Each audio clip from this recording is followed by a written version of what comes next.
जो 24 सितंबर को लद्दाख में जो हिंसा हुआ जिसमें 4 लोग को गोली के कारण उनकी मौत हो गया, साथ बाद में क्या है, नौजवान ने लद्दाख की मांगे को लेकर सुसाइड भी किया। तो उसके बाद जो लद्दाख के एपेक्स और केडीए जो एमएचए के साथ राब्ता में उनके साथ बातचीत चल रहा है, तो उन्होंने जुडिशियल इंक्वायरी मांगा था। उसके बाद जो गवर्नमेंट ने जुडिशियल इंक्वायरी सेटअप किया था, तो जस्टिस BH चौहान जो सुप्रीम कोर्ट के रिटायर्ड जज से उनके कायदाद में उन्होंने एक इंक्वायरी जो जुडिशियल इंक्वायरी यहाँ पर बैठाया। तो आपको बता दूं कि उसके बाद से जो रिसेंटली 8 दिसंबर तक लोगों ने अपना रिपोर्ट दर्ज कराया, अपना जो बयान दर्ज कराया एफिडेविट के जरिए, तो उसमें जानकारी निकल के लगभग 50 लोगों ने अपना रिपोर्ट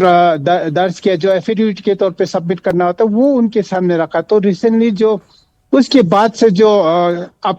जो जुडिशियल कमीशन ने जो वहां पर सीआरपी तैनात थे ड्यूटी पे, उसी तरह लद्दाख पुलिस तैनात थे, उसी तरह जो मजिस्ट्रेट वहां पर देख रेख कर रहे थे, उनकी स्टेटमेंट लगभग 22 लोगों से उनका स्टेटमेंट लिया गया। और आने वाले 1-2 दिन में जो लोग 50 से ज्यादा जो एफिडेविट सबमिट किया जो 24 के वायलेंस को लेके, उनका भी स्टेटमेंट रिकॉर्ड किया जाएगा, ताकि जो जुडिशियल इंक्वायरी समय से कंप्लीट हो। उसमें अभी समय लग सकता है, लेकिन अभी बात निकल के ये आ रहा है कि उन्होंने ये अनाउंस किया कि 1-2 दिन में जो पब्लिक जिन्होंने अपना रिकॉर्ड स्टेटमेंट रिकॉर्ड दर्ज करवा, उनका भी रिकॉर्ड जो स्टेटमेंट रिकॉर्ड किया जाएगा। जी